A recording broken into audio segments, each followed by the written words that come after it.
Ah, então, pessoal, iniciei a gravação aqui. Aí, ok. É vício, né? É vício. É vício de linguagem. Já se tornou um vício de linguagem já eu falar lespa já. É muito, é muito trauma já. Pessoal, boa tarde. Comecei aqui a gravação das aulas, tá? Alguns alunos levantaram algumas questões sobre o trabalho em grupo, né? Algumas dúvidas sobre o trabalho em grupo. Então, eu queria só compartilhar com vocês que, que o trabalho ele tem um limite de 5 pessoas, tá? Não pode ter mais do que 5 pessoas, não. Aí, então, nesse caso, mas eu tenho 6 pessoas aqui, né? E a gente não encontrou mais ninguém. Assim, vocês podem procurar até em outras turmas também. Não precisa estar fechado na mesma turma, né? Eu sou de administração, só tenho que fazer com gente de administração. Não, você pode fazer com a galera das outras turmas também. A data tá para entrega no mesmo dia e coisa e tal. Vocês podem fazer isso também. E assim, mas se vocês têm 6 pessoas, a minha dica é a seguinte: não, divide, né? Faz 2 grupos de 3 pessoas. Tá? Por que eu digo isso? Porque 6 pessoas, 5 já não é o ideal, entendeu? Porque 5 já tem muita gente para relativamente pouco trabalho, a gente poderia dizer assim, né? Então, assim, para não ficar ninguém à toa, nem nada, né? O interessante é de que vocês possam, né, não passar do número de 5 pessoas, tá? De 5 alunos. Então, vocês fechem ali pelo menos assim, tem 6 pessoas aqui, divide em 3, né? Beleza? Ou vai procurar, né? Ou procura em outra turma para ver se vocês conseguem fechar 2 grupos com 4 pessoas e por aí vai, né? O Hector tá indignado ali, pouco trabalho, né? Não, tá, é um trabalhinho, claro, tem um trabalhinho de você pesquisar, de montar, de gravar, né? Mas assim, se forem mais de 5 pessoas, aí, assim, por experiência, né? Sempre vai ficar alguém à toa, fica até difícil de organizar a divisão do trabalho quando você tem mais de 5 pessoas, tá? Então, assim, o ideal mesmo é que fique ali entre 3 e 5 pessoas, tá? Sai fora. Né? Então, galera, olha só. É... Outra coisa que eu quero lembrar para vocês também aqui, né? Que semana que vem é o nosso testezinho, né? Ou seja, a gente tem a nossa atividade marcada para semana que vem, quarta-feira, tá? É o nosso segundo teste, tá? Então não faltem, né? Não faltem, a não ser que seja estritamente necessário, né? Contamos também que o Rio não esteja enchendo novamente, ou que caia um meteoro, uma outra pandemia mundial, sei lá, né? Dessas coisas que estão evitando a gente poder fazer os nossos encontros presenciais. O Matheus já está lembrando aqui, se não tiver enchente, né? Tá, assim, é impressionante, né? O ritmo, né? De cheias que a gente tem tido esse ano. Né? E aí é uma convergência de fatores que tem contribuído para o volume de chuva que a gente tem tido, né? Ou seja, a gente já tem um fenômeno natural, né, de convergência da umidade que vem da Amazônia para o Sudeste nessa época do ano, ou seja, isso já é um processo natural, o processo dos rios voadores, tá? A gente tem também nesse período, naturalmente, né, a umidade vindo do oceano, porque com o calor, com o verão, né, o continente se torna uma zona de baixa pressão, né? E aí o que acontece? O, a umidade do mar, lespamente falando, penetra, né, agora no continente. Então, essa umidade se encontra com a umidade que vem, né, lá do norte, exatamente sobre a região sudeste, e aí você acaba tendo, né, normalmente os verões são muito mais chuvosos do que o inverno, por exemplo. Né? Mas, assim, esse ano a gente tem tido uma potência, né, de chuvas, e muitos meteorologistas indicam que isso tenha alguma coisa a ver com o evento La Nina, que a gente chegou a falar um pouquinho no ano passado. Quem também participou lá daquelas aulas para o PISM ouviu falar, eu falei rapidamente também, que é um processo de resfriamento das águas do Pacífico que acaba mudando toda a dinâmica atmosférica. Aí tem muita gente que fala por aí, negócio de aquecimento global, coisa e tal. Pode ter a ver? Pode ter a ver. Mas a verdade, e aí falando cientificamente, né, é que é muito difícil a gente quantificar qual é o papel das mudanças climáticas provocadas pelo aquecimento global agora. A gente não tem como quantificar. Estudo de clima é uma coisa que a gente tem que ter décadas para você poder definir. Né? Agora, é meio que um consenso científico que o aquecimento global tem gerado fenômenos cada vez mais intensos. Né? Então, aqueles fenômenos que poderiam ser naturais, como as chuvas do verão, né, elas podem realmente ficar mais intensas, né, com o passar dos anos. E aí, se a gente olha um pouquinho para a história recente, até de Pádua, né, a gente vê o como tem ficado cada vez mais comum, né, as cheias, e como tem cada vez mais comum você ter, né, o rio enchendo a cidade inteira. Né? Antigamente era um evento muito mais raro. Né? Então, tipo assim, é possível, mas é muito difícil de quantificar o quanto, né, tem acontecido, o quanto tem sido o papel do aquecimento global em todas as mazelas que a gente tem atravessado nos últimos anos. Né? Agora, é fato de que, além dos fenômenos naturais, né, também existe aí um contexto de ocupação de solo, né, de ocupação de terra, de processo de urbanização, né, que é muito deficitário em vários lugares do Brasil. Né? E aí a gente teve agora essa tragédia de Petrópolis, que é a mesma coisa, é um fenômeno extremo, que quando ocorreu, por exemplo, em 2012, 2013, se eu não me engano, foi tido como a chuva de 500 anos, ou seja, uma chuva que acontece a cada 500 anos. Né? E caiu em 2013 e agora, em 2022, nós tivemos novamente esse papel. Não era uma chuva de 500 anos, não é uma coisa que deveria acontecer num longo período de tempo. Né? Agora está acontecendo cada vez mais rápido. O quanto isso tem a ver, né, com o processo natural, a gente não sabe. Agora, o que é fato é o seguinte, né? Vem a chuva derruba, né, o solo, faz, né, o seu processo de erosão. Até aí são todos fenômenos naturais. Qual é o problema aqui? O problema também se dá através da ocupação desordenada do homem, ou seja, pessoas vivendo aonde não deveriam estar vivendo.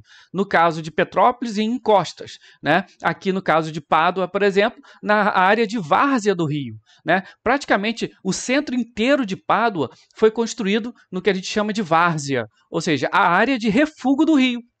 A área que normalmente o rio ocupa durante o seu período de cheias. Então o rio não está tomando nada, não é a natureza que está tomando, né, ou se vingando do ser humano. A natureza está sendo natureza, fazendo seus processos naturais e coisa e tal. Quem está, né, ocupando o lugar de forma errônea é o ser humano. Tá? E aí por que isso acontece? Aí, gente, isso a gente vai falar lá na semana, né?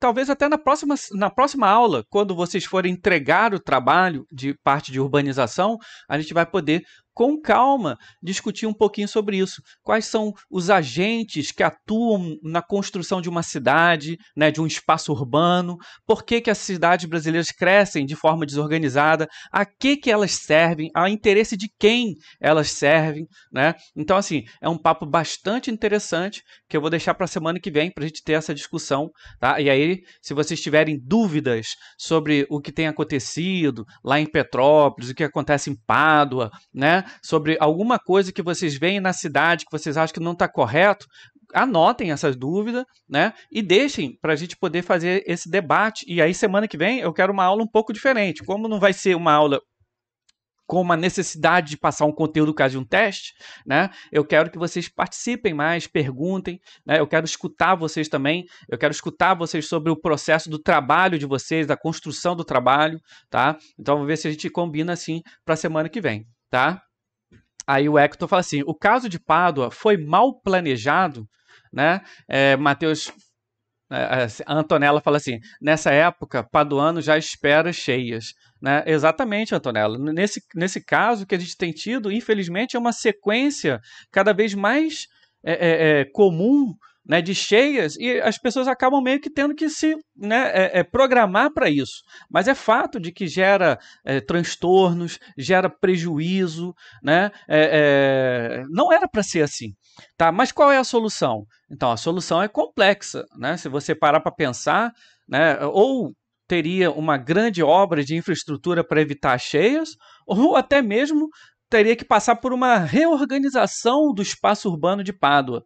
Né? Agora, alguns efeitos, como que eu posso dizer, algumas soluções são até mais simples, poderiam já ser aplicadas, mas a gente infelizmente não vê isso acontecendo, né? Por falta de planejamento urbano, por falta, né, até de cobrança. Vale lembrar, a gente normalmente reclama muito dos políticos, mas os políticos eles só trabalham a partir da cobrança, como qualquer ser humano, é igual aluno, igual professor, igual qualquer pessoa. Né? Se não for cobrada, a pessoa se encosta. O político é a mesma coisa. Chega esse período de cheias, aí todo mundo fica indignado, aí vai a prefeitura, o Estado, o governo federal, corre com ajuda, não sei o quê. Depois passa, depois fica dia azul, céu bonito, o rio volta para o leito normal, todo mundo esquece, a cobrança passa, né? E acaba se tornando uma coisa natural, né, quando na verdade é uma coisa construída, né? Ou seja, é triste ler isso, né?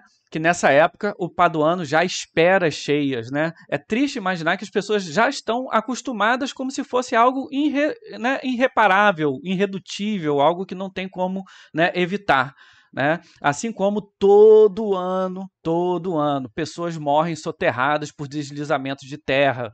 Né? É a mesma coisa, são fenômenos totalmente naturais, agravados pela ocupação desordenada, que poderiam ser evitados com um pouco de planejamento, com um pouco de, né, intervenção do Estado, né, na construção de uma cidade. Mas assim, não vou me estender agora, porque isso aí é assunto para a semana que vem. Tá? Sim, Hector. No caso, Pádua foi mal planejado. Eu diria mais, Hector. No caso, Pádua nem foi planejado. Né? O que é a realidade da maioria das cidades do Brasil. Né? A construção das cidades, elas quase todas se dão de forma, né, a atender interesses, né?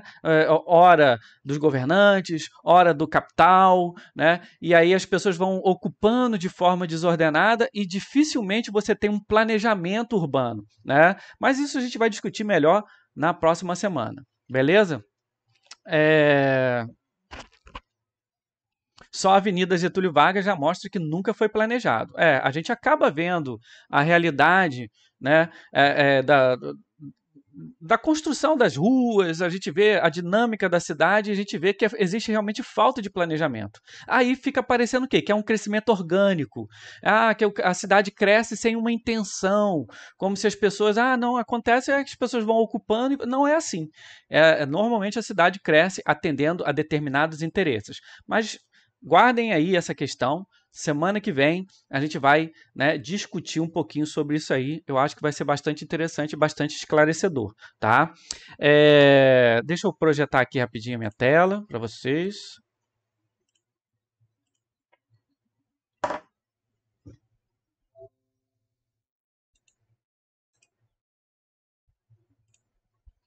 Eu queria saber se vocês estão conseguindo ver direitinho aí a projeção de tela. Estão conseguindo ver, né? Então, eu só estou querendo acessar aqui a nossa pasta do Moodle, né, da nossa disciplina, só para lembrar vocês que quem tiver ainda alguma dúvida sobre trabalho ou sobre o nosso teste, está aqui, ó, nessa região aqui de avisos.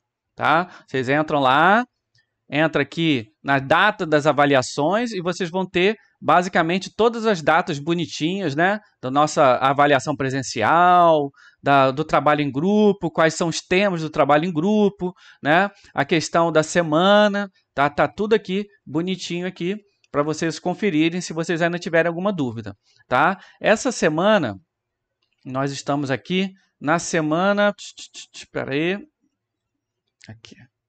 Nós estamos na semana 9, né? Ou seja, essas 3 semanas, semana 7, estrutura da população, teorias populacionais e população brasileira, são, né, os temas do nosso teste, tá?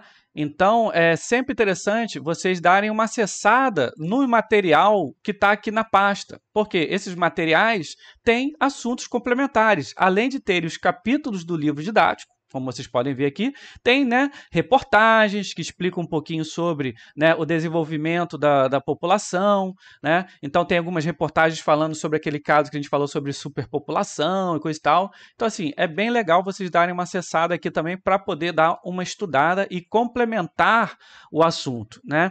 E, assim, é uma coisa que muitos alunos... Assim, a semana passada eu ouvi uma coisa, professor, mas nem tudo que você fala na aula cai no seu teste, e muitas vezes coisas que você não falou caem no teste, né? Eu reforço.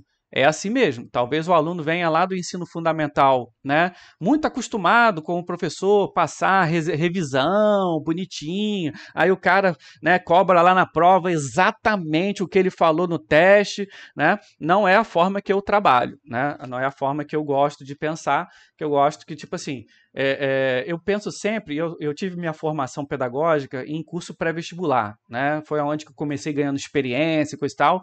E uma coisa que eu aprendi é de que o vestibular não vai cair só o que eu falo em sala, né? Não vai cair só o que eu falo em sala, eu não tenho esse poder de conseguir falar tudo que vai cair no vestibular. Agora, o que eu posso garantir para vocês é que se vocês tiverem todo um trabalho de assistir a aula, de ler o livro, de ler o material, aí sim, a chance de tudo que está ali, né, ser cobrado, tanto nos meus testes quanto nos vestibulares, é altíssimo. Então, da mesma forma que eu escuto muitas vezes isso, professor, mas pô, caiu isso aqui, você nem falou na sala de aula. Eu também escuto muito lá no final do ano, na época do vestibular, o pessoal falou, caraca, professor, fui muito bem em geografia, mandei bem, não sei o quê. Mas por quê? Porque o cara já vai pegando aquela, né, aquela estrutura de que não, eu tenho que ler também, eu tenho que correr atrás do material, né? Então, tipo assim, é importante que vocês façam leitura do livro, é importante que, além de assistir a aula é o mínimo, né? Vocês também façam um estudo de todo o material que está trabalhado, tá? Cai as lágrimas também, tá certo, Matheus, né? Geralmente o aluno vai dizer, eu caio o quê? Cai lágrimas, né? Nada a ver. Isso aí, a minha prova nem é difícil, gente, é geografia, nem é nada difícil, não. Tá? Então, beleza, gente? Essas 3 semanas aqui, a parte de populações que a gente está trabalhando aqui em sala de aula, tá? No caso, em sala virtual, beleza?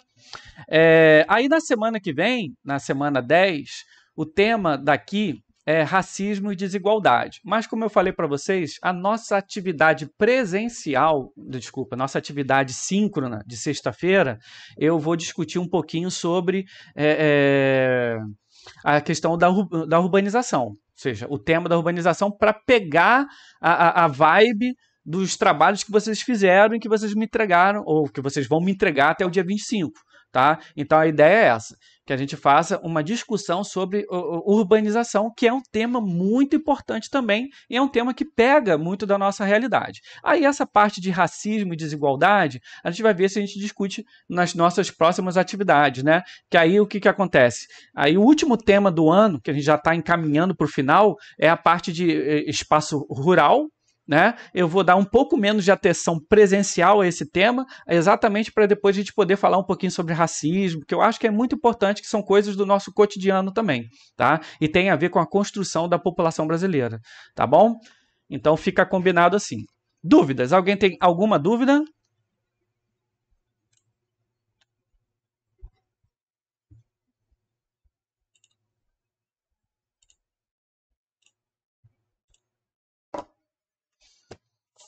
Tá tranquilo, tá tudo tranquilo, beleza? Tudo dominado, né? Gente, só um minutinho que eu vou instalar a mesa aqui, que eu esqueci de instalar essa bagaça.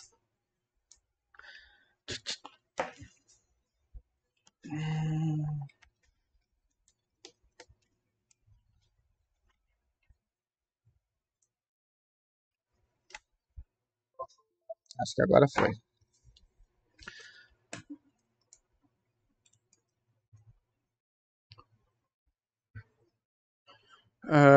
Que dia é a prova? Yuri está perguntando. Dia 23 a Maria fala ali. Beleza. Ô Yuri, aí você também pode acessar lá a nossa pasta do Moodle e confere todas as datas direitinho, tá? Tanto da prova quanto da entrega do trabalho em grupo. quanto à nossa última avaliação, que vai ser um fórum, né, lá na 10ª semana, tá?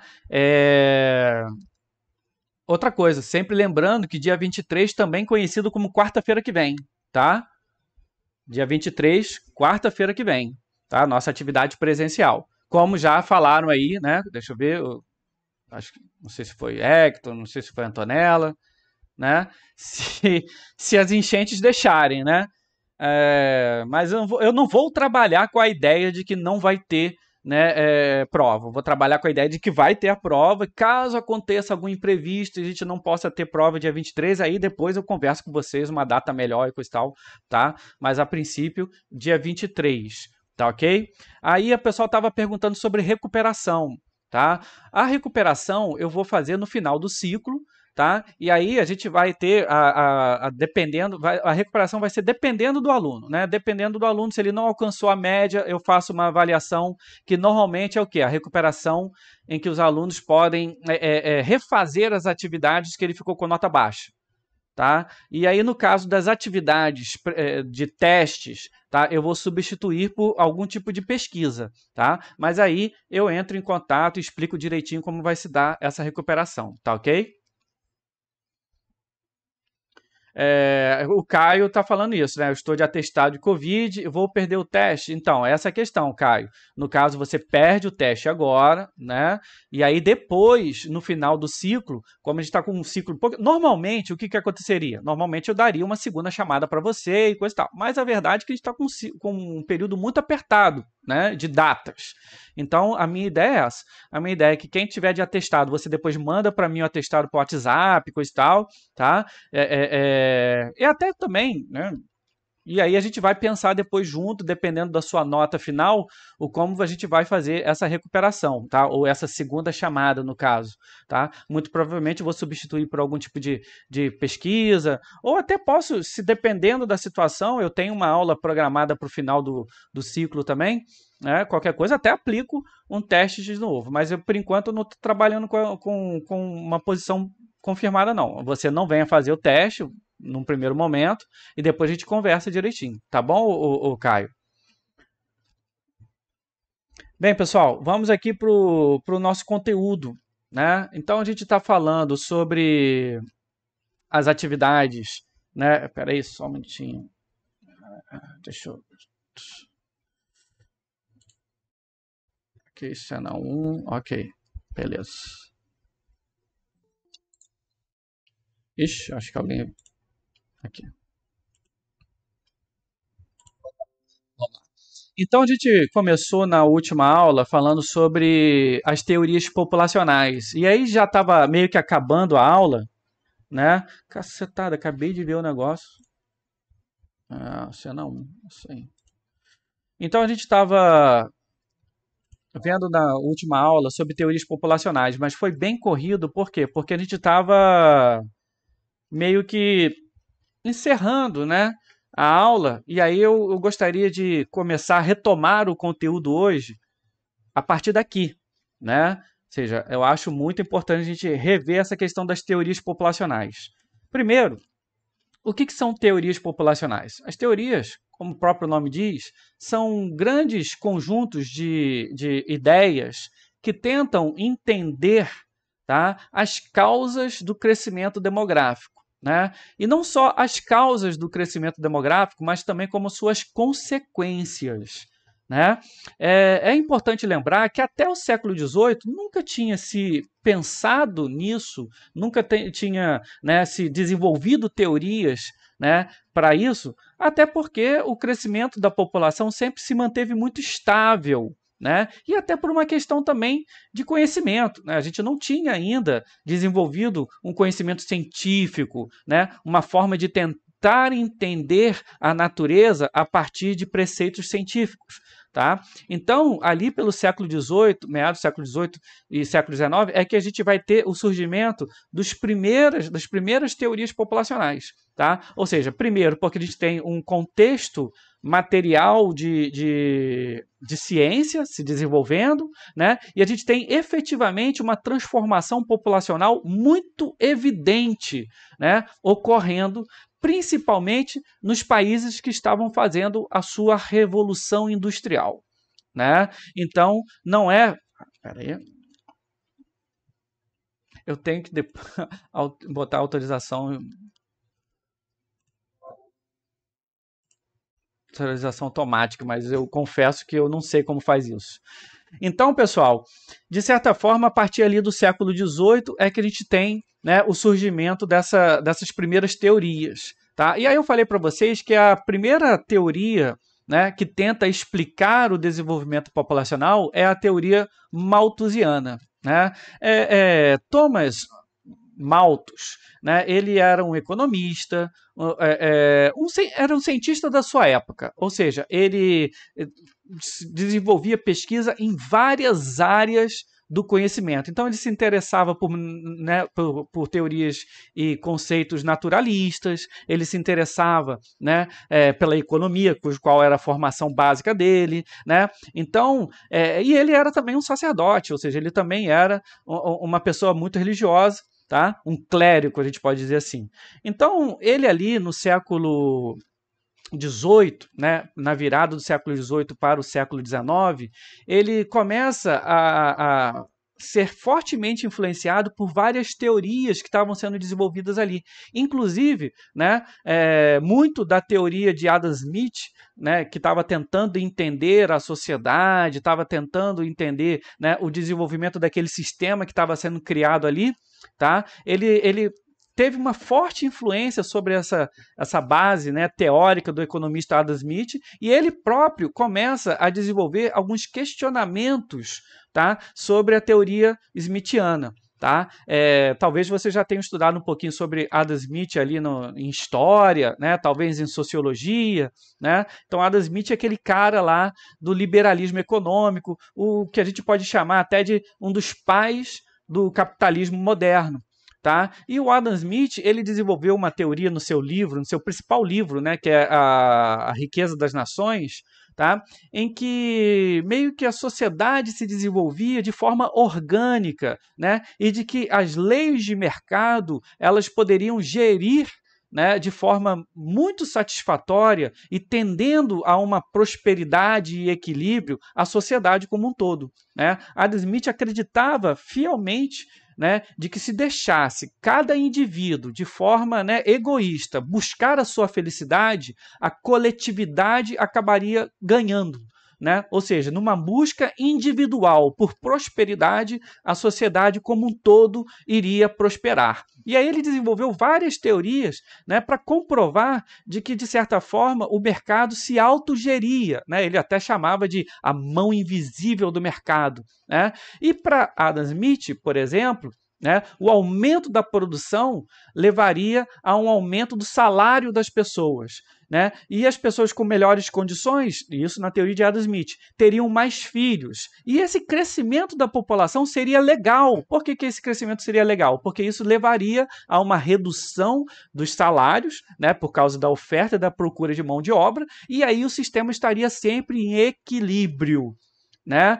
Então, o Malthus, ele lendo isso, né, ele tem uma visão um pouco mais pessimista da sociedade. Né? Ele acha que o crescimento desordenado da população não levaria a essa prosperidade em equilíbrio que Adam Smith acreditava.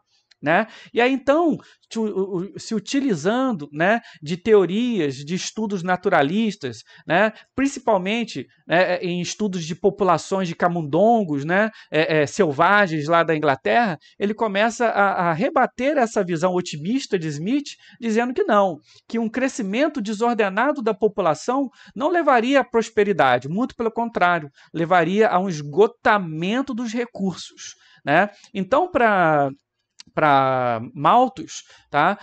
A população estaria crescendo num ritmo desordenado, né? Ou seja, ele inclusive coloca o conceito de PG, progressão geométrica, para retratar como a população estava crescendo, né, de forma desordenada, e para ele isso levaria inevitavelmente a um esgotamento dos recursos. Por quê? Porque mais de que a Revolução Industrial estivesse aumentando a produção, né, esse aumento não seria equiparado ao aumento da população. né? Então, para ele, os recursos e a produção de alimentos e de qualquer outros materiais, eles cresceriam sim, mas eles cresceriam em uma progressão aritmética, tá? E aí, então, quando você compara o crescimento de PG em PA, você vê que a progressão geométrica é muito maior, muito mais acelerada, né? O que levaria inevitavelmente a um colapso do sistema. Né? Então, o Malthus é o primeiro a dizer assim, não, peraí, esse tal equilíbrio todo, né, ou seja, é uma crítica mesmo à tal da mão invisível do mercado de Adam Smith. Né? Ele diz assim, não, peraí, há de se ter algum tipo de regulação, há de se ter algum tipo de controle, né, das populações, porque senão, né, vai dar ruim. Né? Então, Malthus é um dos primeiros a defender algum tipo de controle. Tá? Inclusive, como clérigo que ele era, né, ele também defendia algumas formas de controle social que para a gente hoje em dia pareciam meio estranhas, né, como, por exemplo, a abstinência sexual. Ele acreditava, né, de que a solução seria também a introdução da religião, uma forma de controle de natalidade, né, individual, onde que as pessoas teriam que optar por esse tipo de situação. Tá? Mas ele também acreditava que, de uma forma geral, o Estado, não o Estado, mas os cavaleiros, ou seja, as pessoas mais evoluídas da sociedade, deveriam, de alguma forma, né, manter o controle das populações mais pobres, que, para ele, estariam entregues, né, aos seus impulsos sexuais e coisa e tal, e estariam tendo filhos de forma desordenada. Tá? Tudo bem, gente? Entenderam mais ou menos como que é a visão de Malthus, né? A visão malthusiana para o crescimento populacional? Então, Malthus, inclusive, ele via, assim, não com bons olhos, mas como uma situação necessária, até uma coisa de controle populacional, coisas como pragas, como as guerras. Para ele, a população só não tinha explodido ainda, né? E a sociedade não tinha entrado em colapso, porque de tempos em tempos a gente tinha uma guerrazinha aqui que matava um monte de gente, né? Uma pestezinha lá que matava tantas outras pessoas. Né? Então, com base na visão de Malthus, a gente poderia dizer, né, que facilmente, né, Malthus veria muita lógica no plano de Thanos. Né? Não sei se vocês viram lá Vingadores, Guerra Infinita, né? Não sei se alguém não estava neste planeta, né? Há alguns anos atrás, né? O plano do Thanos é um plano totalmente malthusiano. Né? A ideia de que você tem recursos de menos, né? E aí, então, você precisaria ter um controle da população, porque se você não tivesse um controle da população, isso levaria ao caos. Né? É interessante, porque o cara conseguiu juntar né, todas as gemas do infinito, e ele poderia, por exemplo, ter pedido para dobrar os recursos do universo, mas não, ele preferiu matar metade da população para diminuir, né, o risco de crise de recursos. Né? Assim, é claro que ele teve essa ideia, porque se ele não tivesse essa ideia, ele não seria vilão. Né?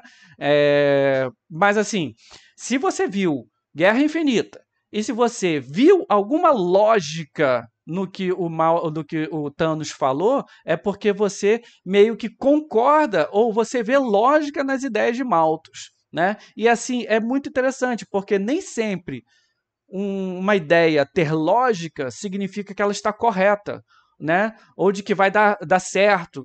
Né? Então a gente também tem que tomar cuidado com essa ideia. A teoria malthusiana é uma teoria toda fundamentada numa lógica que é fácil de entender.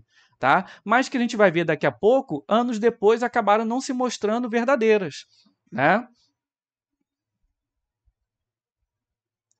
Exatamente, né? Se ele matou metade dos seres vivos, será que ele fez um controle assim? Ele falou assim: não, olha só pode ser seres do reino animal.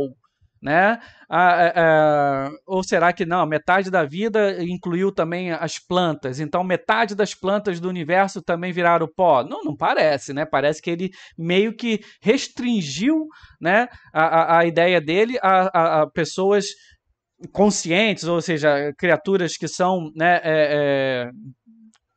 inteligentes, autocientes, sei lá, né? Se você para pensar um pouquinho na história, você começa a ver os furos da parada, né? Até mesmo da própria ideia dele de exterminar metade da população para, né, não haver uma crise de recursos. Quando ele, com o poder das joias do infinito, poderia dobrar os recursos do universo, né?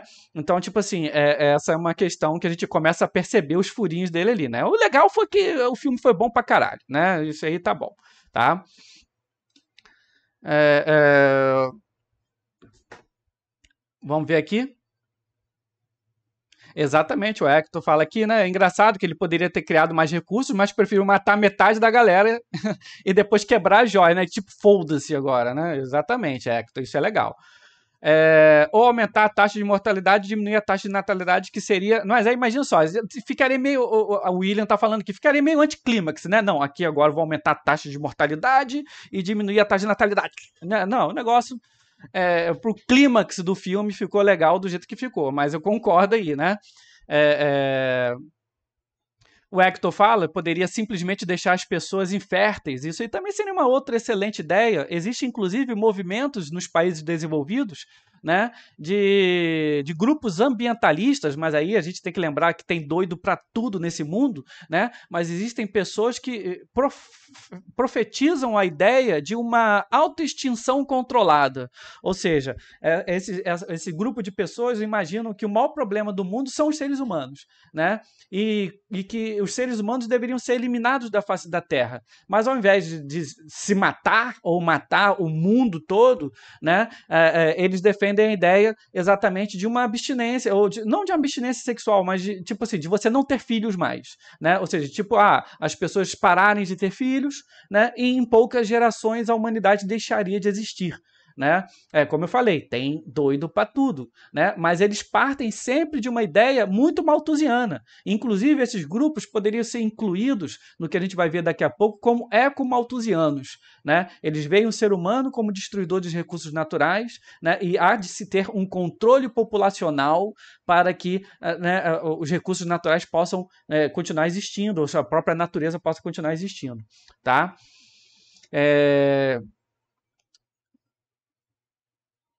Bem, pessoal, continuando aqui, então, né, Malthus e Thanos, eles poderiam estar, né, ali apertando as mãos ali.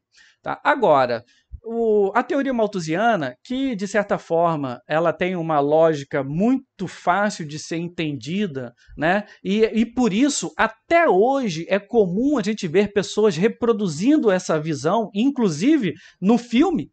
Né? Ou seja, por que se utiliza uma teoria muito semelhante a Malthus para criar, né, uma lógica do vilão? É porque esse tipo de ideia, mais pessoas gasta mais recursos e se os recursos se esgotarem, as pessoas acabam, né, entrando em colapso. É uma ideia extremamente fácil de ser assimilada, né? E como ela tem uma lógica coerente, né, as pessoas facilmente tomam essa teoria como uma teoria verdadeira.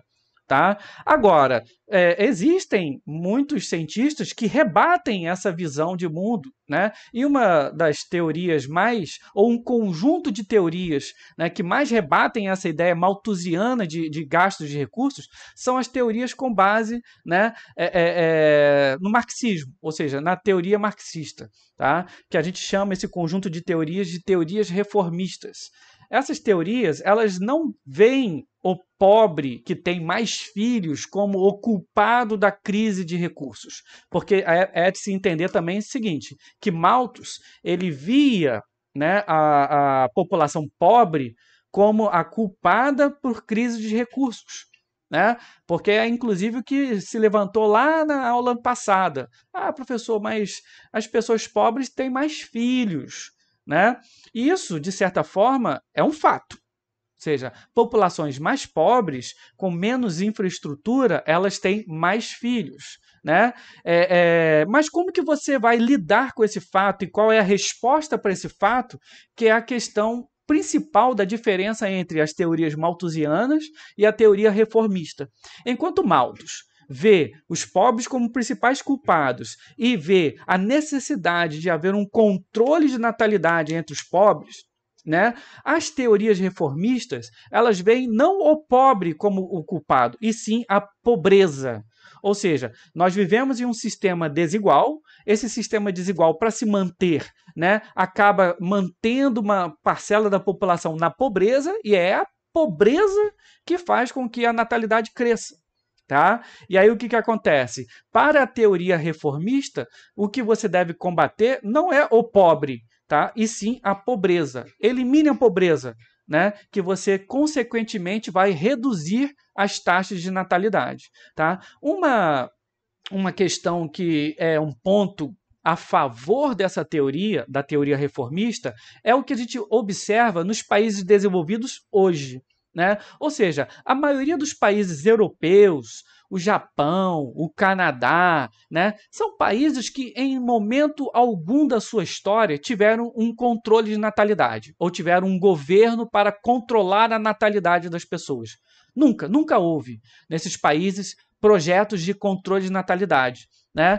No entanto, quando esses países atingiram níveis de desenvolvimento, né, satisfatórios, o que a gente foi observando é que as taxas de natalidade nesses países, por si só, começaram a cair. Né? Então, vejam vocês, ao contrário do que Malthus defendia, nunca houve a necessidade de você fazer um rigoroso controle de natalidade, como a gente pode ver aqui nessa charge que eu coloco aqui. Né? Que você tem uma mulherzinha, né, com vários filhos, né? E aí uma pessoa, né, de uma classe com um único filho, e eu gosto muito de charges por causa disso, porque ela tem na simbologia, né, várias, né, várias informações.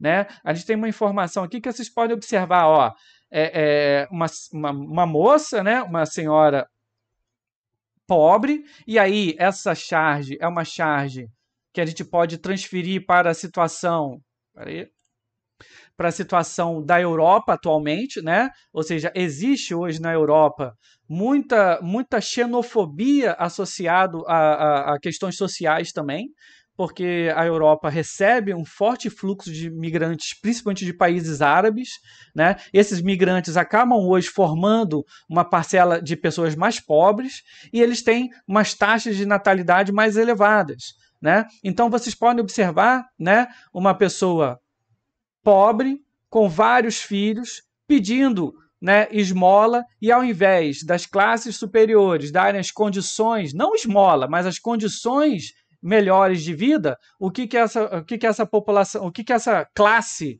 né, entrega a ela? Ah, toma aqui um anticoncepcional, você que controle, né, o número de filhos que você tem. Né? Então, assim, é muita informação nessa charge, é bem bacana, tá? Porque é uma reprodução da nossa realidade.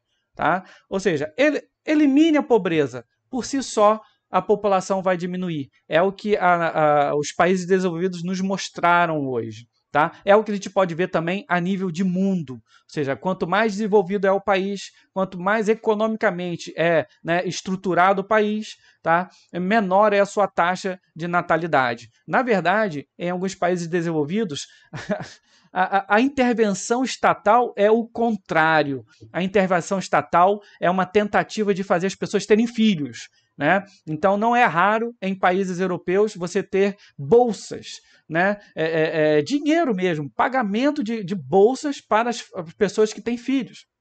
Por exemplo, na Suíça, tá? A Suíça hoje paga uma bolsa a todo casal que tem filho. Né? E essa bolsa é paga por 2 anos, os 2 primeiros anos da criança, né? É uma bolsa de suporte natalidade, né? E ela pode chegar a 2.000 euros. 2.000 euros. Então, vocês imaginem, hoje, no câmbio, quase o quê? 12 mil reais é a bolsa que a Suíça paga para as pessoas terem filhos. Né? E aí, é claro, né, antes que alguém se empolgue de ir para a Suíça, tá? Essa bolsa ela é paga para suíços casarem com suíças e terem suicinhos. Né? Ou seja, é uma bolsa paga para nativos, numa tentativa de, né, de estimular o crescimento da natalidade. Né? E existem ações semelhantes na Espanha, na Itália, no Japão, né, no Canadá, ou seja, bolsas para conseguir manter um tipo de nível de natalidade. Tá? Vamos ver aqui rapidinho. Hector fala assim, ainda na história do Thanos, acreditava com a morte da metade da população, a outra aprenderia com os erros da metade exterminada e assim a humanidade aprenderia a se adaptar. Mas ele estava errado, né? É, até a continuação mostra isso também, tá? Sim, ele pensava que o efeito seria, né, duradouro, né? Seria para sempre. Agora, a questão é a seguinte, né? É claro que é um filme, toda uma ideia, não sei o quê, mas a gente tem que entender que, por incrível que pareça, mesmo sendo filme, sendo uma doideira e coisa e tal, né? Ela tem um pouco de fundamento malthusiano aí, né? Ou seja, aquela ideia de que a população não sabe o que é melhor para ela, as pessoas não sabem o que é melhor para elas, e aí elas vão levar ao colapso, então preciso eu, um esclarecido, né? Ou seja, eu controlar essa natalidade. É claro, então, que é um filme, é claro que é toda uma ficção, mas o que eu queria mostrar para vocês é o como que isso tem um fundamento muito, né, parecido com a teoria malthusiana, né? A ideia de que a população em si não sabe o que fazer, né? Ela não sabe controlar os seus instintos, tá? E precisa seres, né, superiores, ou seja, pessoas esclarecidas, tomarem por si o controle dessa natalidade. Tá? É claro, não exterminando metade da população nem nada, mas, né, controlando a natalidade, fazendo programas de controle de filhos. E aí vai lembrar, gente, que, por exemplo, a teoria malthusiana ela já foi aplicada na prática no mundo. Né? Por exemplo, a China, durante alguns anos, durante 30 anos, os 30 últimos anos do final do século XX e os primeiros anos do século XXI, ela aplicou uma política estatal, né, de controle de natalidade conhecida como o programa do filho único. Né? Ou seja, na China era proibido que as pessoas tivessem mais de um filho. Tá? Era proibido mais de um filho por casal. Tá? E essa teoria, essa prática que foi aplicada, e aí vai lembrar que só é possível ser aplicada em uma ditadura, né? Ou seja, em um país onde o Estado controla tudo na vida das pessoas, inclusive quantos filhos ela vai ter, né?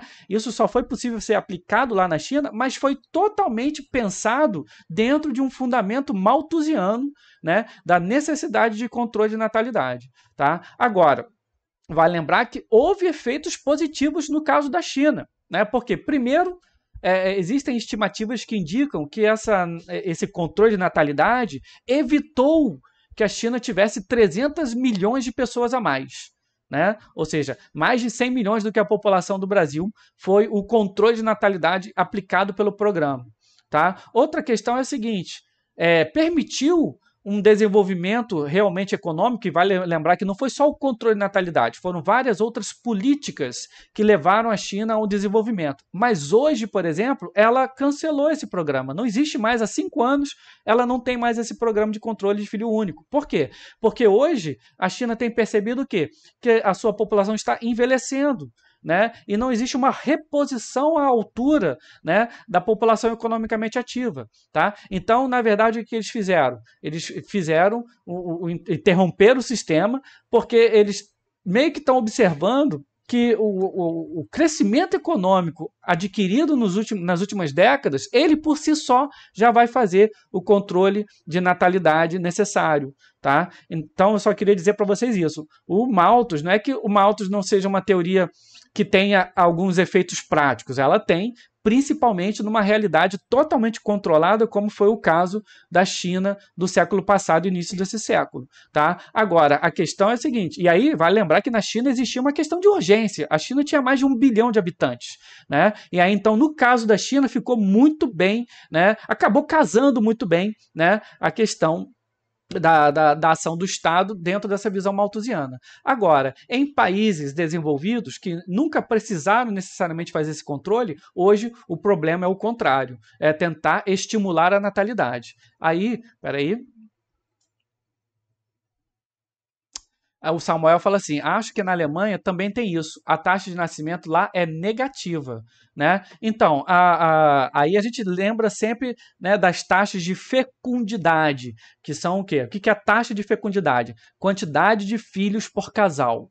né, toda vez que a taxa de fecundidade de um país cai para baixo de 2 crianças por casal, você já vai ter automaticamente, né, um estacionamento da população e depois uma regressão. Vai lembrar que não é imediato. Né? Não é imediato, por quê? Porque tem uma coisa que os cientistas chamam de inércia populacional. Né? Ou seja, o que a gente tem de taxas hoje vão surtir efeito na população daqui 20 anos, 30 anos. Por quê? Porque é quando essas taxas de natalidade ou fecundidade vão atingir a idade adulta. Né? Então, se um país como o Brasil hoje, que tem uma taxa de fecundidade de 1,8 filho por casal, né? Então, isso significa dizer o quê? Hoje a gente já atingiu a taxa de fecundidade, né, de uma estabilização para começar a diminuir. Só que isso só vai surtir efeito para a população brasileira daqui a alguns anos. Né? Então, por enquanto, a população brasileira continuará crescendo em números absolutos, tá? Mas esse crescimento vai estar cada vez mais devagar, até que vai chegar um momento em que a população brasileira vai estabilizar e vai começar a regredir, vai começar a diminuir. Né? O que acontece com os países europeus é de que eles já atingiram essas taxas de fecundidade muito baixas e essas taxas de fecundidade continuaram caindo.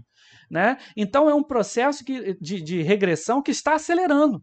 Né? Pra vocês terem uma ideia, a Rússia, né, ela tinha, no início dos anos 2000, 140 milhões de habitantes. Hoje, a Rússia tem 130 milhões de habitantes. Então, em 20 anos, a população da Rússia regrediu 10 milhões de pessoas. Né? Aí a pessoa diz, mas isso não acontece em outros países europeus, como a Alemanha, que o Samuel está falando. Né? Acontece, só que é minimizado por causa da migração. Da imigração, no caso. Como a Alemanha recebe muitos imigrantes de vários pontos do mundo, principalmente do mundo árabe, da África, isso meio que controla, né, o decréscimo da população. A Rússia, como não é um país que recebe muitos imigrantes nem nada, né, ela acaba sofrendo, consequentemente, diretamente com essa regressão das suas taxas de crescimento vegetativo. Né? Então a gente pode ver o efeito bem claro na Rússia. Tá? Em outros países, esses efeitos acabam sendo minimizados por causa da imigração. Beleza, gente? O pessoal está falando que imagina a grávida Taubaté na China nesse tempo aí. Né? Não teria problema nenhum, porque ela não teve filho nenhum. A mulher botou uma bola de praia na barriga e o pessoal acreditou que ela estava grávida. Aliás, fez 10 anos, hein? Eu vi esses dias aí que fez aniversário de 10 anos da grávida Taubaté. Que eu, inclusive, acho que tudo começou a dar errado ali, tá? Sim, aí a Camille pergunta, se fosse gêmeos iguais, poderia fazer, né, como? Onde está a segunda? Eu não entendi muito o que a Camille quis dizer, mas eu acho que ela está falando sobre a questão do programa do Filho Único.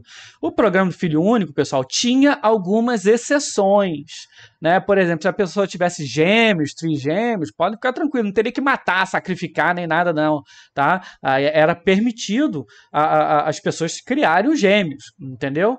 Outra coisa também que era uma exceção no programa do Filho Único era, no caso, principalmente no interior da China. Ixi.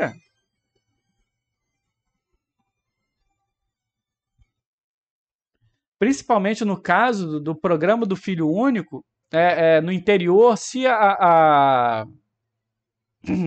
desculpa aqui o celular que tocou aqui.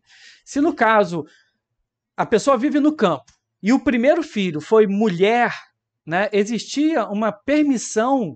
Né, caso a família quisesse, ela pedia, claro, autorização para o Estado, né, e aí vai lembrar de estar falando de um país em que o Estado controla tudo na vida das pessoas. Na China, por exemplo, você não pode migrar. Você não pode dizer assim, quero mudar para outra região. Não, você primeiro tem que pedir autorização para o governo, e aí o governo vai avaliar essa autorização, e aí depois ele já vai encaminhar você para a região, né, onde é melhor para o Estado. Né, onde é melhor para o governo, ou seja, é uma economia totalmente planificada, ou seja, totalmente, né, planejada pelo Estado. Né? Mas no caso do programa do Filho Único, se no interior, né, a família, o casal teve uma menina, né? E ele pode pedir autorização ao Estado para tentar uma segunda tentativa.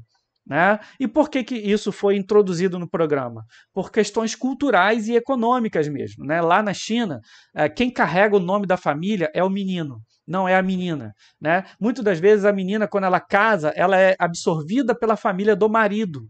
Né? Outra coisa também é uma questão cultural, a questão de que é o menino responsável por criar os pais na velhice. Né? Então, principalmente no interior, na China, que é mais pobre, né, mais conservadora, tá? Você não permitir uma segunda tentativa, né, era uma questão muito prejudicial àquela família e pior, havia casos, inclusive, né, de pessoas que abandonavam as meninas, né? Ou seja, como eu falei, tem doido para tudo, né? Você chega nos orfanatos da China, ainda hoje, né, só tem menina nos orfanatos, né? Porque meninas que foram abandonadas, né? Aí se forjava algum tipo de atestado de óbito e coisa e tal, né?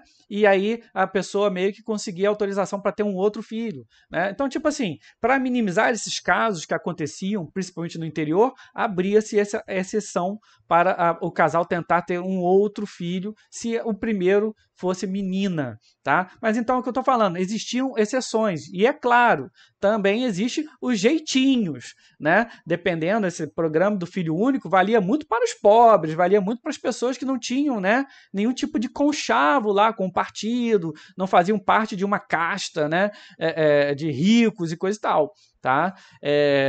Então, assim, é, existe lá as suas particularidades. Agora, o fato é que o efeito prático desse programa ele foi visível, tá? Ou seja, houve uma redução considerável na taxa de fecundidade da população chinesa. E essa redução realmente gerou uma redução da população. Tá? E houve outros fenômenos curiosos por causa desse programa. Né? A gente pode dizer que a China hoje é um país de filhos únicos. Né? Existe, né, uma geração inteira de crianças que são filhos únicos. Né? Isso é engraçado, porque gera um impacto social considerável. Tá? Outra coisa também que esse programa acabou estimulando, como eu falei para vocês, foi as pessoas terem mais meninos do que meninas, ou seja, fazer uma seleção mesmo, tipo abandonar, matar e coisa e tal. E o fato que hoje existem mais meninos do que meninas na China. Na verdade, são 30 milhões de homens a mais do que mulheres. É uma diferença entre gêneros única no mundo inteiro também. Tá? Mas espero que vocês tenham entendido aí. Pera aí.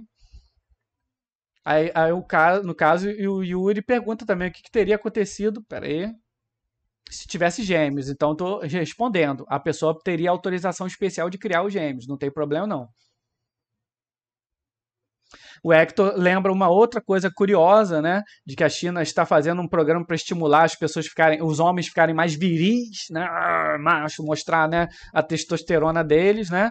Isso aí vai lembrar a China, assim como a Rússia, são países extremamente conservadores, né? Então, essa questão de uma nova geração, mais, né, fluida na questão sexual, isso é uma questão que tem preocupado o governo e coisa e tal, e a gente pode chegar a apresentar a China como um outro extremo do liberalismo total. Né? Ou seja, o liberalismo total ele prega o quê? Um Estado mínimo, ou até, no caso dos anarcocapitalistas, um Estado ausente, zero de Estado. Né?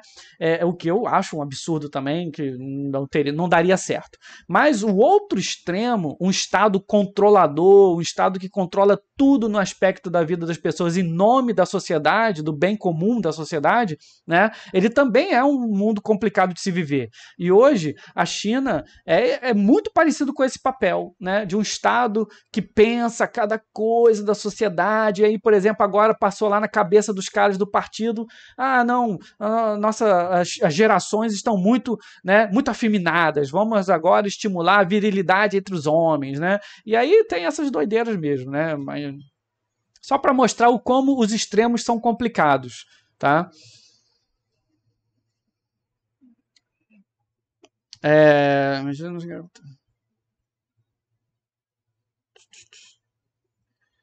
deixa eu ver aqui.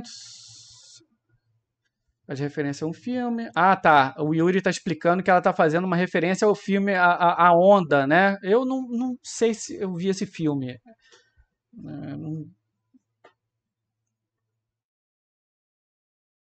Começou tudo certo, errado, Diego. Onde está a segunda? Então, pessoal, alguma dúvida a mais? Assim, aqui está uma pergunta aqui, ó. O Yuri pergunta: tinha outras opções que poderiam ser tomadas? Porque me parece uma decisão muito exagerada. Não curto a ideia de escolher vidas. Né? Olha só, Yuri, assim, como eu falei para vocês, a gente não vai saber se poderia ter outras, assim, se outras opções poderiam ser, né, mais efetivas. Existem críticos hoje do programa do Filho Único na China que dizem que mais do que o programa do Filho Único, o que controlou o crescimento populacional na China foi o desenvolvimento econômico que a China teve nos últimos anos. Então, assim, é um debate interessante, porque os defensores das teorias malthusianas dizem que, olha lá, como houve o programa do Filho Único, a China se desenvolveu economicamente. Né? Então, aos malthusianos, eles dão o controle da população como uma consequência para o crescimento econômico. Já os que defendem as teorias reformistas já pensam o contrário. Eles acham que foi o crescimento econômico que levou a um efetivo controle da taxa de natalidade. Né? E de que, de certa forma, o programa do Filho Único criou um trauma coletivo desnecessário na China, né? Porque o próprio crescimento econômico já levaria a esse controle de natalidade. Então, existe aí um choque de teorias. Tá? Existe um fato. Qual é o fato? O fato é de que a China cresceu economicamente nos últimos 20, 30 anos. Para vocês terem uma ideia, há 40 anos atrás, o PIB do Brasil era maior do que o PIB da China. Né? Hoje, a China é o segundo maior PIB do mundo, né? Mas 5 vezes maior que o PIB do Brasil, e está a passos largos de se tornar o maior PIB do mundo. Tá? Esse é um fato. A China cresceu economicamente. Outro fato, a população da China parou de crescer, né? E hoje, inclusive, está diminuindo.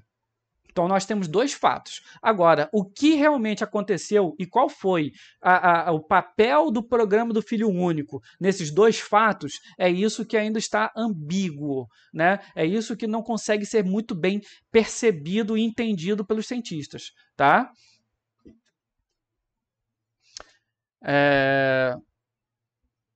Aí o pessoal que está fazendo uma sugestão para os chineses verem essa série, eu não vi essa série ainda, o Hector. Ainda dizem que é muito boa, né? Mas eu ainda não vi, não. O Yuri fala assim que eu prefiro a ideia que o Estado tem que existir, mas na medida certa, sem controlar tudo, mas ao mesmo tempo garantir os direitos básicos de sobrevivência. Mas tenho que estudar mais para formar uma opinião concreta. Eu acho muito legal o que você está falando, Yuri. Eu acho que é tipo assim, a gente tem que ter sempre a humildade mesmo, né, de saber que ó, a gente não sabe tudo. Eu mesmo leio, estudo, e tenho, né, e oscilo muito entre o que seria a medida do Estado certo, né? Essa, aliás, é uma questão tirando esse negócio de anarcocapitalismo, que é uma coisa que surgiu na internet, entendeu? Tirando essa ideia dos anarcocapitalistas, ninguém defende o fim do Estado, né? Nem os liberais. Né? Porque os liberais acreditam no quê? Os liberais acreditam num Estado mínimo.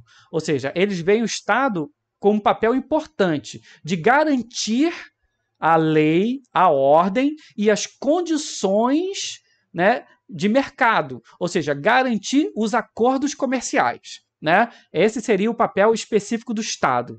E deixar o mercado controlar todos os aspectos da sociedade, porque o mercado iria se autogerir e criar e gerar prosperidade a partir, né, das suas regras, né, dentro daquela visão de Adam Smith, né, de cada um procurando sua prosperidade, sem ninguém para atrapalhar, né, isso levaria a um crescimento coletivo.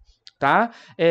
Tem um fundo de verdade nisso? Óbvio que tem um fundo de verdade. Ou seja, toda vez que você tem um país mais liberal, a economia cresce. Ou seja, esse é o efeito clássico do liberalismo, crescimento econômico. Agora, existe qualidade de vida, distribuição de renda? Bem, os fatos nos mostram que não. Normalmente, em um país liberal, quando você tem esse crescimento econômico, isso não significa necessariamente que você vai ter, né, uma prosperidade para todos. Tá?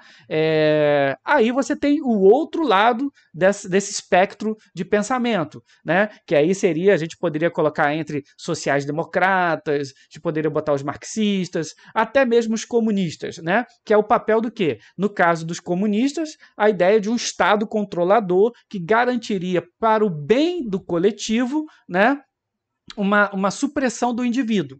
Tá? Ou seja, caberia ao Estado planejar, planificar todo o desenvolvimento, né, da sociedade. E aí você tem um meio termo ali, que seria os sociais-democratas, que acreditam que o mercado é importante, o mercado precisa existir, né? Mas o Estado não deve ser só um garantidor da lei e a ordem.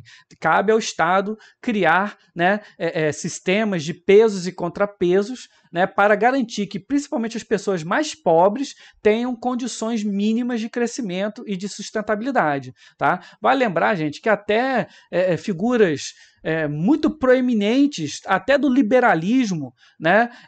Como agora eu esqueci o nome do cara, o fundador da escola de Chicago, agora eu esqueci o nome do infeliz, mas até, né, defensores do liberalismo acreditam também, né, em algum tipo de amparo do Estado e coisa e tal. Então, tipo assim, são formas de pensar o mundo, né? E outra coisa que também tem que ficar sempre claro é o seguinte: uma coisa são essas teorias no mundo das ideias, né? Outra coisa são essas teorias aplicadas na prática, né? No final das contas, quando tudo se torna prático, aí essas teorias acabam sujeitas a interesses, né? A interesses políticos, a interesses de pessoas, e aí o negócio fica um pouco mais complicado, tá?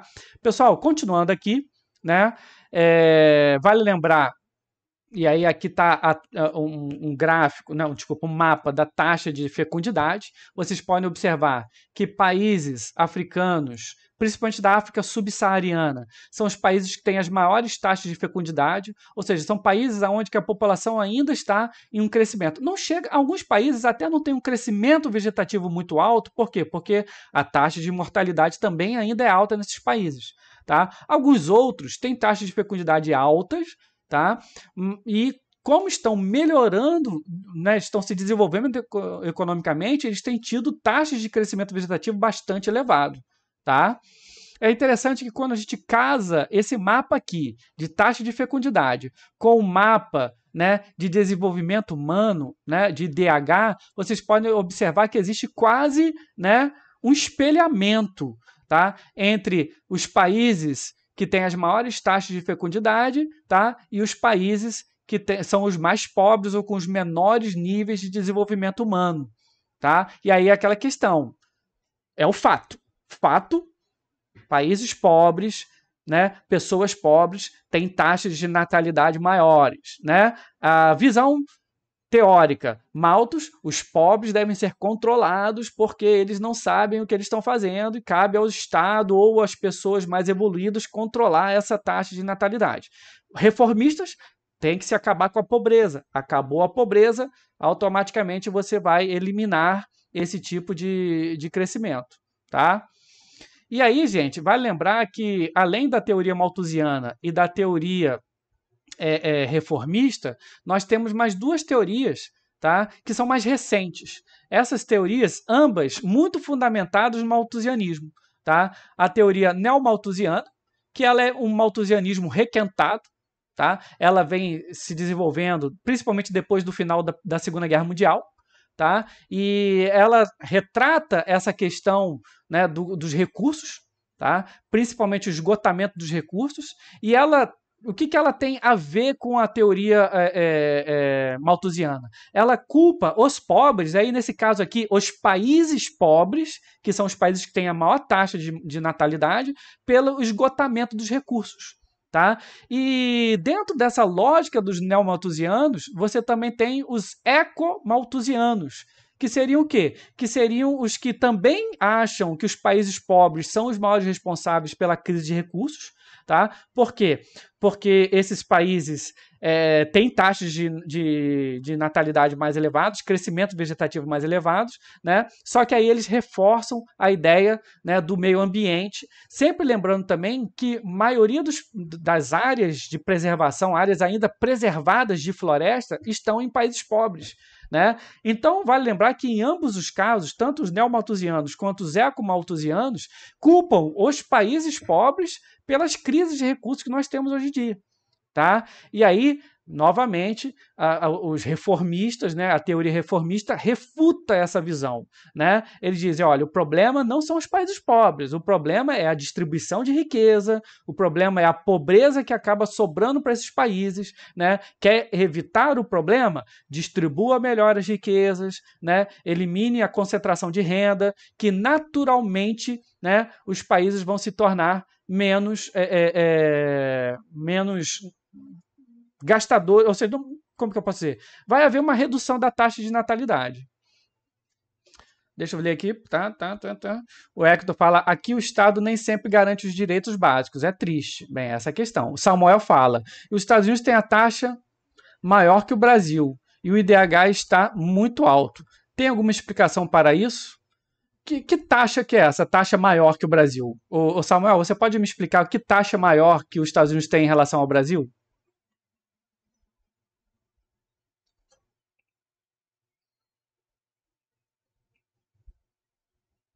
De desenvolvimento humano, a gente tem que lembrar, por exemplo, que os Estados Unidos está dentro dessa categoria aqui que a gente considera, né, de países. Aí é bom lembrar sempre o que é o IDH, né, gente? O IDH, ele é um índice, tá? Ou seja, ele é uma conta, uma fórmula matemática de tentar definir a qualidade de vida, né, de um determinado país. Vale sempre lembrar que nos estudos de países existem inúmeros índices, inúmeras contas de se tentar traçar a realidade desses países. Uma, por exemplo, muito comum é o PIB. Né? Ou seja, o que é o PIB? É o Produto Interno Bruto. É um cálculo também que tenta definir o quanto o país gerou de riqueza em um ano. Tá? Agora, é fato, e muitos cientistas percebem, que só analisar o PIB não é o suficiente para você traçar, né, a vida de uma população. Só a título de curiosidade, o Brasil é um dos maiores PIBs do mundo. O Brasil oscilou nos últimos 20 anos, né, entre o sexto e o 14º maior PIB do mundo. Tá? Então, por exemplo, o Brasil tem PIB maior do que países como a Espanha, por exemplo, né? A Irlanda, né? A Suécia. Isso, então, significa dizer que o Brasil é um lugar melhor de se viver do que esses países? Não. Isso significa dizer que o Brasil gera riqueza, né, maior do que desses países. Então, o que acontece? Os cientistas estão constantemente procurando novos índices para tentar retratar a realidade dos países. Outro muito comum é o PIB per capita, né? Aquele PIB em que você pega, né, aquele índice que você pega o PIB e divide pela quantidade de pessoas do país, né?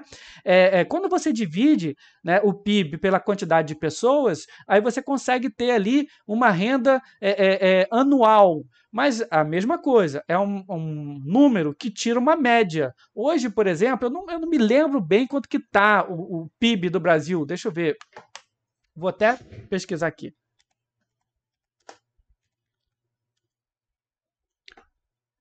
PIB per capita. O pai Google fala que em 2020 o PIB per capita no Brasil foi de 6.800 dólares. Né? 6.800 dólares, daí multiplica aí multiplica aí por 5, mais ou menos, dá o quê? Uns 30 mil, né? 30 mil dólares por ano, né? 30 mil dólares dividido por 12, olha só a matemática boa, mais ou menos 30 mil dólares dividido por 12, que aí no caso são os meses do ano,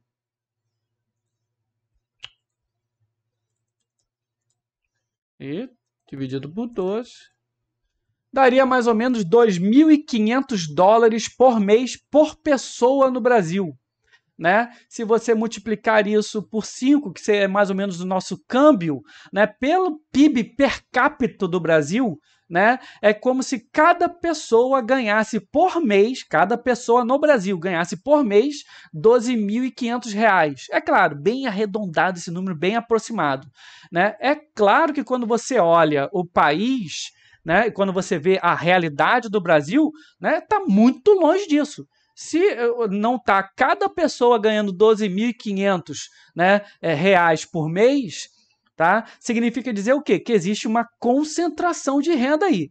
Né? Se eu ganho, por exemplo, 2.000, 3.000 reais por mês, alguém por aí está ficando com os meus R$ 1.000 a mais. Né? Então, o PIB per capita não é um bom número para, né, avaliar a concentração de renda. Então, tentando, né, fazer e criar um índice, né, mais confiável para que a gente possa ver o desenvolvimento humano de um país, né, o Programa das Nações Unidas para o Desenvolvimento, Programa das Nações Unidas para o Desenvolvimento, eita, isso aqui é um D, tá, gente? Que é um órgão da ONU, ele criou e desenvolveu o IDH. Né? O IDH é um índice que tenta avaliar vários aspectos de uma população, como renda, saúde, educação. Né? E aí, quando ele coloca tudo isso, ele transforma num cálculo, tá? E o cálculo vai de 0 a 1. Sendo o 1 um país de alto nível de desenvolvimento humano e o 0 o país de péssimo nível de desenvolvimento humano. Então a gente pode criar categorias. E aí vocês podem ver algumas categorias. Países, né, de baixo nível de desenvolvimento humano, médio desenvolvimento humano, alto desenvolvimento e altíssimo desenvolvimento humano. O Brasil hoje está aqui nessa categoria de alto desenvolvimento humano. Aí o cara dizer, porra, se o Brasil está em alto, eu não quero nem saber como é que é os países com baixo nível. Realmente, gente, troço bravo, tá? E vale lembrar que no Brasil a gente também tem muita desigualdade regional, nós temos desigualdade de IDH dentro das cidades, dentro das camadas da população.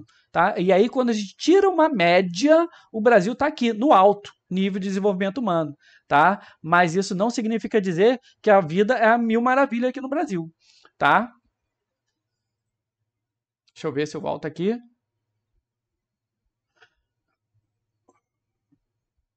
Assim, o Samuel está falando que a taxa de natalidade está entre 2 e 3, tá? Então, o Samuel, a gente tem que entender que os Estados Unidos, ele é um país que tem uma particularidade aqui, né? Qual é a particularidade? Os Estados Unidos é um país que tem um nível altíssimo de imigrantes.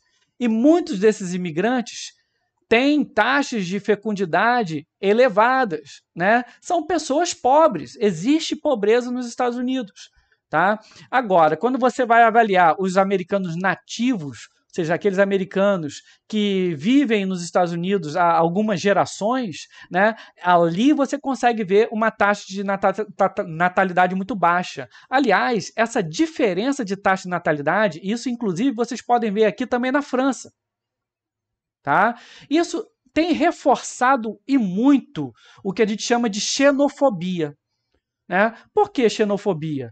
Porque o americano médio, o americano que se acha americano, eu sou americano nativo, ou seja, aquele cara que tem 3, 4, 5 gerações de pessoas que vivem nos Estados Unidos, né? O americano típico, branco, né? De protestante, língua inglesa, conservador. Esse americano, ele vê, né, a imigração como um risco real à sua cultura. Né? E ele vê o imigrante como um invasor. E aí, quando você vê, por exemplo, que as taxas de natalidade entre os imigrantes é muito maior do que entre o americano nativo, né? Isso reforça ainda mais essa visão xenofóbica, né? Desse temor, desse medo, dessa fobia de que o país dele vai perder as características. Tá? A França, Arthur, Eu já vou te dar a palavra. A França, por exemplo, gente, a França, hoje, o francês nativo, ele tem uma taxa de fecundidade que está na casa de 1,2 filho por casal. O imigrante de origem muçulmana que vive hoje na França tem taxas de fecundidade de 4 filhos por casal. Né? E se você exagerasse esse número, e é claro, isso não significa que isso vai acontecer, mas se essas taxas se mantivessem, né, em 4 ou 5 gerações haveria mais islâmicos, mais muçulmanos na França do que cristãos. Né? Então a gente pode dizer que se essas taxas se mantivessem, né, se mantiverem, o que provavelmente não vai acontecer, a França seria um país islâmico daqui 50 anos. Né?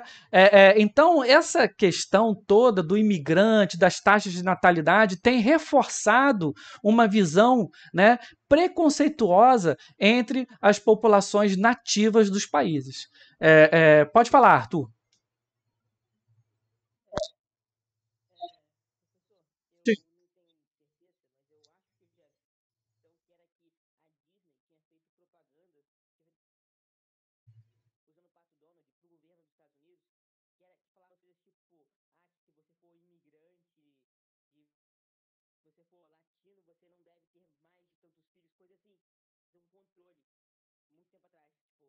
Aham.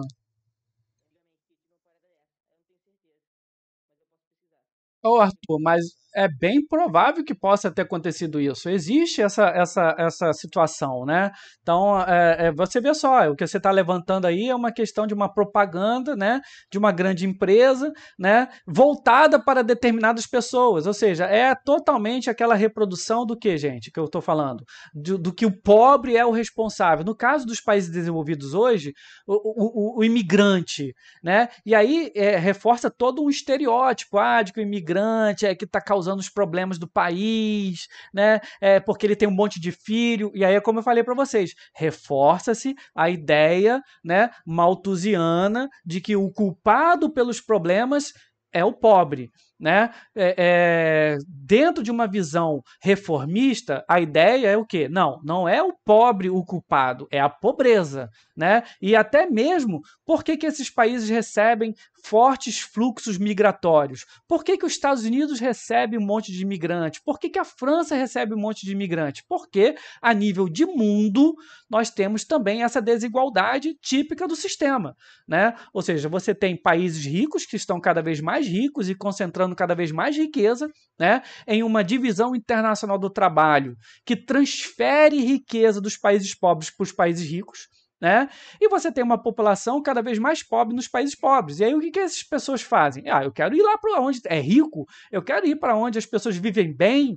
Né? Então, de certa forma, a desigualdade construída pelo sistema acaba estimulando a imigração. Gente, vale lembrar que a Europa sempre foi uma zona dispersora de imigrantes. Tanto que nós falamos uma língua europeia, praticamos religiões europeias. Né? Por quê? Porque ao longo de séculos os europeus, né, dispersaram-se pelo mundo. Hoje em dia, o jogo se inverteu. Hoje em dia, a Europa concentra riqueza, né? Ela consegue, através da divisão internacional do trabalho, né, explorar a riqueza dos países pobres. Né? E aí o que acontece? Ela acaba se tornando uma zona atrativa de imigrantes. E aí, quando os imigrantes vão para lá, eles ainda acabam sendo tratados como o quê? Como os responsáveis por todos os problemas. Né? É como eu estou falando, é um assunto bastante complexo. Tá? Por outro lado, a gente também não tira, né, aquela visão do caso dos europeus e dos americanos, um temor que é material e é real, da descaracterização da sua cultura. Né? Então aí fica ainda, aí você mistura coisa de religião. Né? Você vê, por exemplo, hoje nos Estados Unidos, 40 milhões de pessoas que vivem nos Estados Unidos não falam inglês. 40 milhões de pessoas que vivem nos Estados Unidos não falam inglês. Né? Principalmente imigrantes latinos que vivem reclusos nas suas comunidades. Né? E eles falam as suas línguas nativas ali e têm pouca necessidade de aprender inglês. Né? E ficam ali, né? Então, para o americano médio, isso é o quê? É um absurdo, é uma descaracterização da sua cultura, né? E aí você também tem questões religiosas, né? No caso, os imigrantes que vão para os Estados Unidos, a maioria são católicos, sendo que os Estados Unidos é um país protestante. No caso da França, né? Que tem ali também católicos e protestantes, tem recebido imigrantes islâmicos. Então, assim, é um assunto bastante complexo, tá? Fruto da desigualdade que está, né, caracterizado entre países ricos e países pobres, tá? Galerinha, olha só, são 5 horas, deu a nossa hora aqui, né? Eu quero que vocês...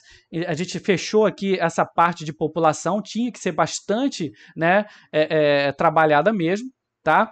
Eu vou deixar esses slides lá na pasta do Moodle para vocês darem uma olhada, tá? Para vocês darem uma estudada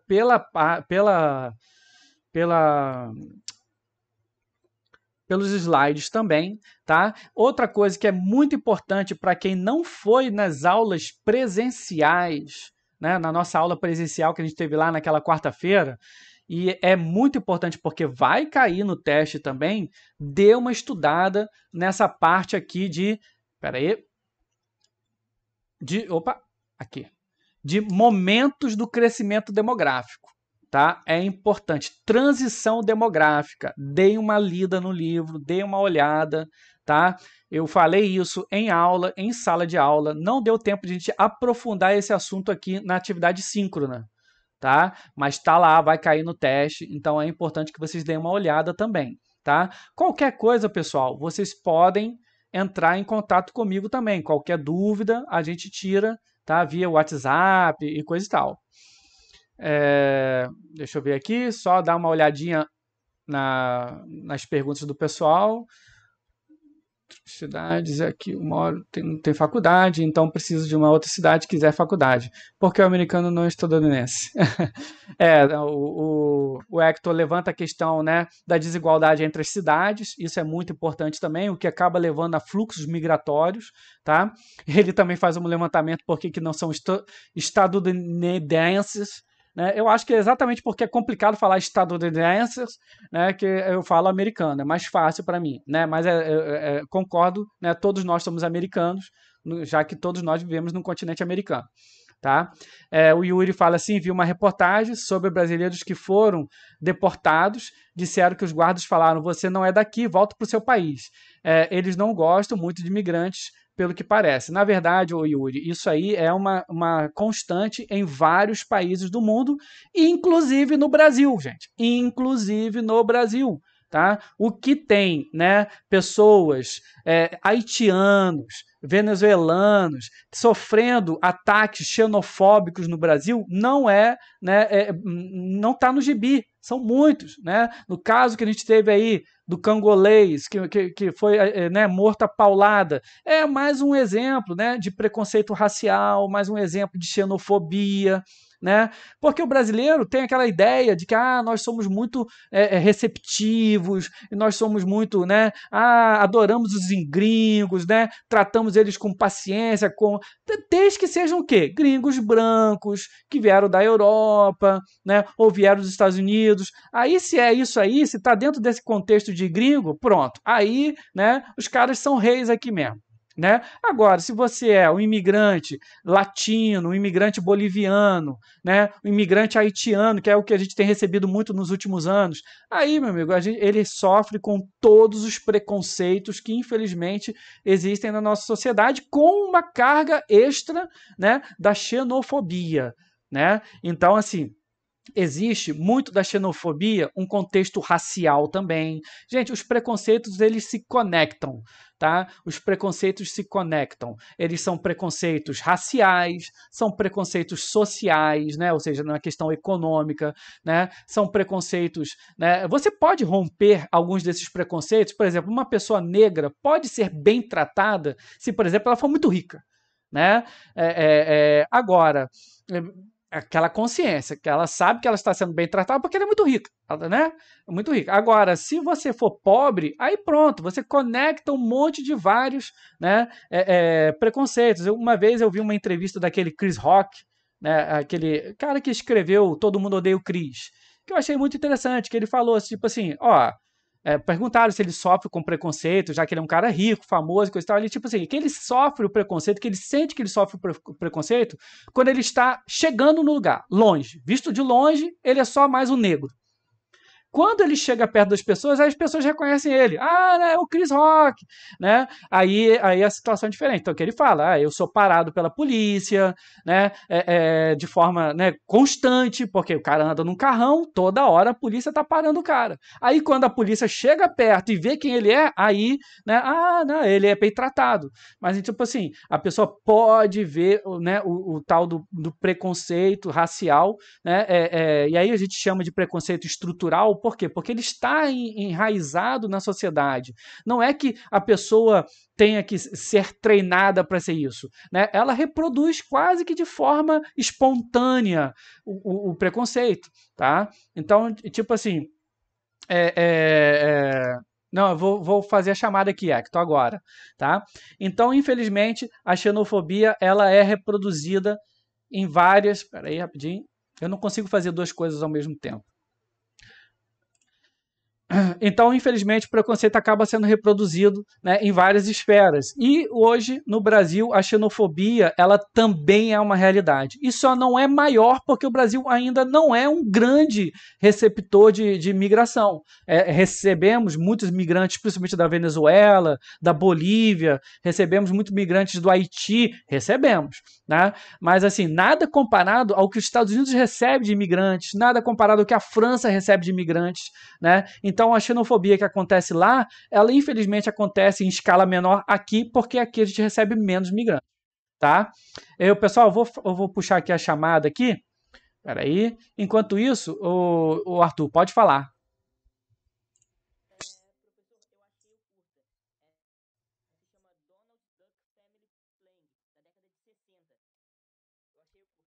Uhum, você pode compartilhar aqui pra gente aqui no chat, para o pessoal anotar? Eu vou dar uma olhada também.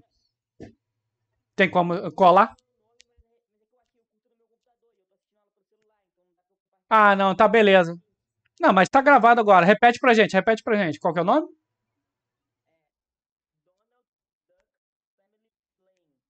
Isso aí. Aham. Não, tudo bem, tudo bem. Aqui já conseguiu me entender, sim. Eu vou dar uma olhada lá então, tá? E o pessoal fica aí a dica aí também, tá? É da década de 60, aí a pessoa pode pensar assim, ah, mas é década de 60, foi outra época e coisa e tal. Infelizmente, assim, talvez a Disney como instituição tenha, né, evoluído até por força da pressão, né, coletiva e coisa e tal. Mas a verdade é que, infelizmente, essa forma de pensar ainda é reproduzida, né, até de forma menos evidente, né, em produções de Hollywood, né, em produções, né, que a gente vê por aí, tá? Principalmente de conteúdo de massa, tá? Galera, olha só, eu puxei aqui a presença, já são 5h10. Eu quero agradecer a presença de vocês hoje aqui, tá? Dei uma olhada lá naquela parte de momentos do crescimento demográfico que a gente falou em sala de aula, mas realmente tinha muito pouca gente, né, assistindo. Dei uma lidinha. Quarta-feira, se a enchente deixar, se o meteoro deixar, se a pandemia deixar, né, nós estaremos, né, lá no campus para poder aplicar o nosso testezinho. Valeu, galera. Até semana que vem. Valeu, valeu. Tchau, tchau, tchau, Júlio. Tchau, Maria. Valeu. Mengão domingo, Mengão é nós.